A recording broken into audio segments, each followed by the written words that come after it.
কলিজা উল্টানো থাকে, দিল উল্টানো থাকে, লা ইয়ারিফু মারুফান ওয়ালা ইউনকিরু মুনকারান, তখন আর সে কোনো ভালোও বোঝে না, কোনো মন্দও বোঝে না। সুখে থাকি দুঃখে থাকি আপনাকে যেন না ভুলি, রাতে থাকি দিনে থাকি আপনাকে যেন না ভুলি, একাকী থাকি প্রকাশ্যে থাকি আপনাকে যেন না ভুলি, সব প্রত্যাশা মতো পাই কিংবা না পাই মাওলা আপনারে যেন না ভুলি, আপনারে যেন না ভুলি। নিজের হিসাব মিলানো, নিজেকে বুঝা, নিজেকে চিনা অনেক বড় সম্পদ, অনেক বড় নিয়ামত। এজন্য হাসি দিয়ে উড়াই দিও না। এক হুজুর সুন্দর বলছে, শুধু এটাই ভেবো না যে হুজুর ভালোই বলছে, না ভাইয়া তুমি ভাবো তোমার জিন্দিগি এত অধপতন কেন। একেবারে সামান্য একটা বিষয়, আমরা এখন 5 রাকাত নামাজ পড়ছি মাগরিব, কত 10 মিনিট সময় লাগছে, খালাস, সমস্যা কি? 4 রাকাত ফজরের নামাজ পড়তে কত 10 মিনিট সময় লাগে।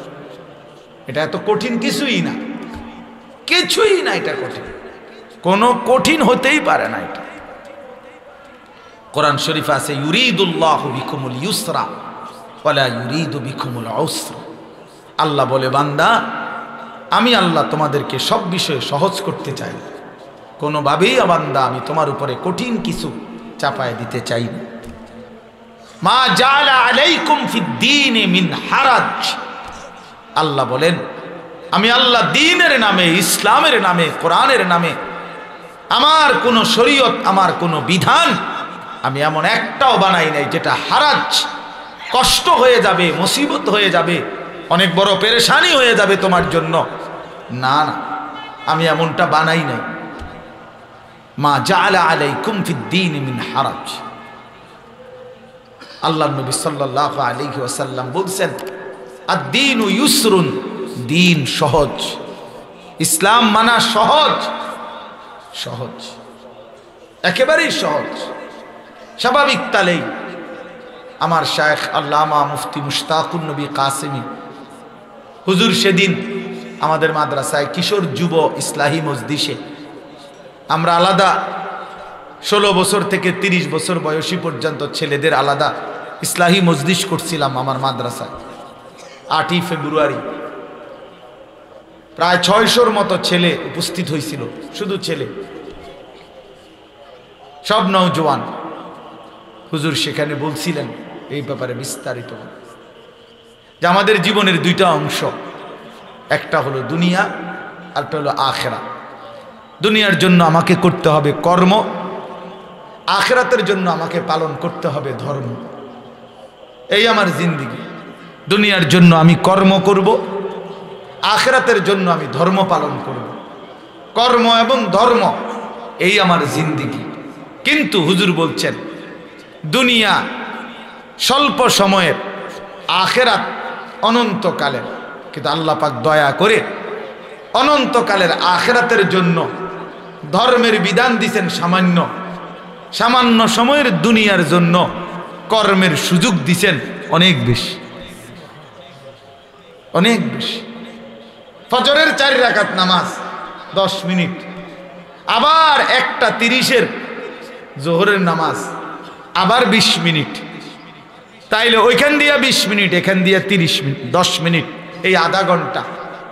ফজরের জামাত হয় যদি 6টায়, জোহরের জামাত 1:30টায়, মাঝখান দিয়ে 7টা, 8টা, 9টা, 10টা, 11টা, 12টা, 1টা, 7.5 ঘন্টার মাথায়।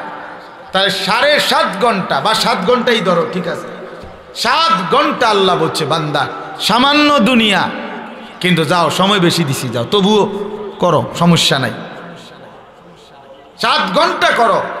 আর অনেক লম্বা আখিরাত, একদিন হাসরের ময়দানের 50,000 বছর, ফুলসেরাত 30,000 বছরের রাস্তা, কবরের শেষ ব্যক্তিটাও থাকতে হবে। কোন কোন মুহাদ্দিসিন বলছে 40,000 বছর।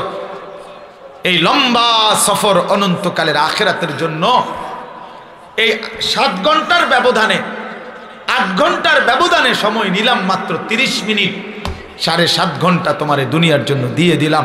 তবুও যদি বলো বান্দা আমি জুলুম করছি, তার ইনসাফ কিভাবে? তবুও যদি বলো বান্দা আমি পারবো না, তো তোমার মতো গাদ্দার, তোমার মতন নাফরমান আর কে হইতে পারে?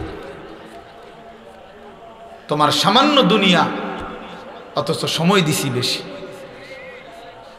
1:30 জোহরের নামাজ শেষ, 1:50 ভিতরেই নামাজ শেষ। আবার 4:30 পৌনে 5টায় আইসো 4 রাকাত আসরের ফরজ পড়বার জন্য। মাঝখান দিয়ে আবারও আমি আল্লাহ তাআলা লম্বা 3 ঘন্টার মতো সময় আবারও দিলাম, যাও আবার মেহনত করো, আবার পরিশ্রম করো, আবার কামাই করো, আবার কামাই করো। 8টা বাজে এশার নামাজ পড়ছো, 6টা বাজে ফজরের নামাজ। এশার নামাজ আর ফজরের নামাজের মাঝখানে 9টা, 10টা, 11টা, 12টা, 1টা, 2টা, 3টা, 4টা, 5টা, 6টা, প্রায় 10 ঘন্টা আমি আল্লাহ বিরতি দিয়ে রাখলাম। যাও ঘুমাও, তোমার আরও যদি কোনো কাজ থাকে করো, সংসার করো, স্ত্রীর সাথে সময় দাও, নিজের ঘর সামলাও, নিজের আরও কোনো কাজ থাকলে করো বান্দা। আবার 10 ঘন্টার ব্যবধানে 4 রাকাত নামাজ পড়তে আইসো। আমি আল্লাহ জুলুম করলাম কই? আমি আল্লাহ তাআলা বেইনসাফি করলাম কোথায় বান্দা? কিন্তু তুমি জালেম, কত বড় নিকৃষ্ট, কত বড় অসভ্য, নির্লজ্জ, বেহায়া, যে তুমি 8 ঘন্টা পরেও 8 ঘন্টা যেই মালিক হায়াত দিছেন তার জন্য 4 রাকাত নামাজ পড়তেও তুমি রাজি না, 10টা মিনিট দিতেও রাজি না। এর চাইতে বড় জালেম আর কে হইতে পারে? এর চাইতে বড় নাফরমান আর কে হইতে পারে? এই জন্য বাপ, আমি সমস্ত ছেলে তোমাদেরকে অনুরোধ করলাম, দয়া করে বাবা ভাইবো, তোমরা তোমাদের জিন্দেগি নিয়ে ভাবো। কেউ তোমারে নিয়ে না ভাবলেও, কেউ খেয়াল না করলেও তুমি মনে রেখো, তুমি তো তোমারে আলাদা করতে পারতা না। তোমার শরীর, তোমার দেহ, তোমার অঙ্গ, তোমার হাত পাও, তোমার ভেতর বাহির, এগুলো তো আর তুমি আলাদা করতে পারবা না। কাজে এই দেহ, এই অঙ্গ একদিন হাসরের ময়দানে আল্লাহর সামনে সাক্ষ্য দিবে, সাক্ষ্য দিবে। এই জন্য যদি গুনাই করতে হয় নিজের চোখকে আড়াল করে গুনাহ করো, যদি গুনাই করতে হয় নিজের হাতকে আড়াল করে গুনাহ করো, যদি গুনাই করতে হয় নিজের দেহকে আড়াল করে গুনাহ করো। কিভাবে সম্ভব? সম্ভব? আমার চোখে আমি না দেখলে, আমার হাত আমি স্পর্শ না করলে গুনাহ হবে কেমন? এজন্য কোরআনুল কারীমে আল্লাহ বলছেন, ওয়াশাহিদা আলাইহিম সামউহুম ওয়া আবসারুহুম ওয়া জুলুদুহুম বিমা কানু ইয়ামালুন। বান্দা, তোমাদের কান, তোমাদের চোখ, তোমাদের সমস্ত দেহ, অঙ্গ প্রত্যঙ্গের চামড়া আমি আল্লাহর কাছে সেদিন হাসরের ময়দানে তোমাদের যাবতীয় কর্মকাণ্ড সম্পর্কে সাক্ষ্য দিব। আমাকে শোনাবে, আমাকে বলবে বান্দা, তুমি আড়াল করতে পারবা না। নিজের হাতকে আড়াল করবেন কেমনে? নিজের চোখকে আড়াল করবেন কেমন? নিজেকে আড়াল করার সুযোগ তো নাই ভাই। প্রিয় সন্তান, প্রিয় ছেলেরা, কেন নষ্ট হচ্ছ? কেন চরিত্রহীন হইলা বাবা? বলো বাপ। ওই দেখেন, ও এখানে হাসা হাসি। আর মানে এখন একজনের গায়ে আরেকজন হেলান দিয়া বসে, একজন আরেকজনের আঞ্জা দিয়া ধরে, একজন আরেকজনকে লাথি মারে, আরেকজন আরেকজনের চুল ধরে টান। মানে এই হইল পোলাফাইনের কি করে, মানে কেন?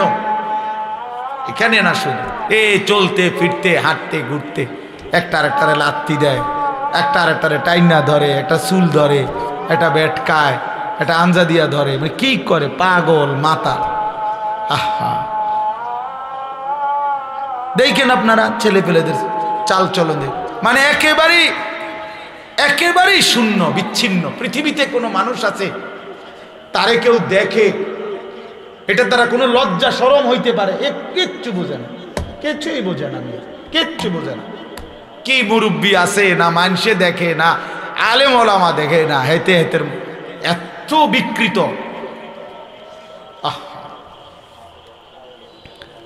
আল্লাহর নবী সাল্লাল্লাহু আলাইহি ওয়াসাল্লামের জন্য হাদিস আছে দোস্ত। আল্লাহর নবী বলছে, কিছু মানুষের দিল কালকুজ মিরবাদান। নবীজি বলছেন কিছু মানুষের দিল থাকে এরকম উল্টানো, এই যে এটা উল্টানো, মনে করেন এইটা উল্টানো হইলে এইবার এইটার উপরে যদি এখানে আটলান্টিক মহাসাগরের পানিও ঢালে এটা পুড়বে না। পুড়বে এটা? কেন পুড়বে না?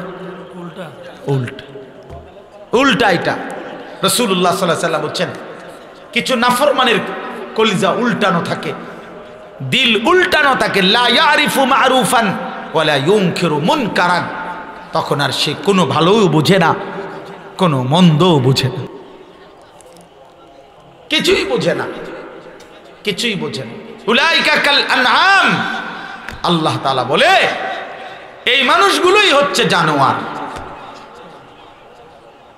এরাই জানোয়ার, যাদের কাছে আলো অন্ধকারের কোনো পার্থক্য নাই, যাদের কাছে রাত দিনের কোনো পার্থক্য নাই, যাদের কাছে হালাল হারামের কোনো পার্থক্য নাই, যাদের কাছে পাক নাফাকের কোনো পার্থক্য নাই, যাদের কাছে জায়েজ না জায়েজের কোনো পার্থক্য নাই, হালাল টাকাও খায়, সুদের টাকাও খায়, আপন মাকেও দেখে, রাস্তার নারীকেও দেখে, আপন বোনকেও দেখে, পরের বোনকেও দেখে, যার কাছে কোনো হালাল হারাম বলতে কিছুই নাই, শরীর নাফাক পেশাব পায়খানা করে পবিত্রতা অর্জনের কোনো দ্বার ধারে না। তো আল্লাহ নবী সাল্লাল্লাহু আলাইহি সাল্লাম বলেন মূল কারণ এমন কেন? এই নাফরমানের কলজা উল্টানো, এই নাফরমানের দিল উল্টায় দিছে আল্লাহ।